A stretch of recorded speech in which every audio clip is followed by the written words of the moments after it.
విజయవాడ నడిబొడ్డున సీఎం జగన్ పై రాళ్ల దాడి కలకలం రేపుతోంది. రాత్రి మేమంతా సిద్ధం బస్సు యాత్రలో భాగంగా ఆయనపై రాళ్ల దాడి జరగడం తీవ్ర చర్చనీయాంశమవుతోంది. సాక్షాత్తు ముఖ్యమంత్రిపై జరిగిన ఈ దాడిని తమిళనాడు సీఎం స్టాలిన్, బీఆర్ఎస్ నేత కేటీఆర్ తో సహా పలువురు రాజకీయ ప్రముఖులు ముక్త కంఠంతో ఖండించారు.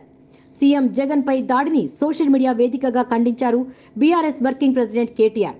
మీరు సురక్షితంగా ఉన్నందుకు సంతోషం, జాగ్రత్త అన్న దాడిని తీవ్రంగా ఖండిస్తున్నా, ప్రజాస్వామ్యంలో హింసకు తావులేదు అని కేటీఆర్ ట్వీట్ చేశారు. అలాగే ఎలక్షన్ కమిటీ ఈ ఘటనపై విచారణ జరిపి కఠిన చర్యలు తీసుకోవాలని కేటీఆర్ డిమాండ్ చేశారు. మాజీ మంత్రి హరీష్ రావు, సిపిఎం ఏపీ కార్యదర్శి శ్రీనివాస్ తదితరులు కూడా జగన్ పై దాడిని ఖండించారు. సీఎం జగన్ త్వరగా కోలుకోవాలని తమిళనాడు సీఎం స్టాలిన్ ఆకాంక్షించారు. రాజకీయ విభేదాలు ఎప్పుడూ హింసాత్మకంగా మారకూడదు, మన ప్రజాస్వామ్యంలో సభ్యత, గౌరవాన్ని పరస్పరం కాపాడుకోవాలి అని ట్వీట్ చేశారు స్టాలిన్.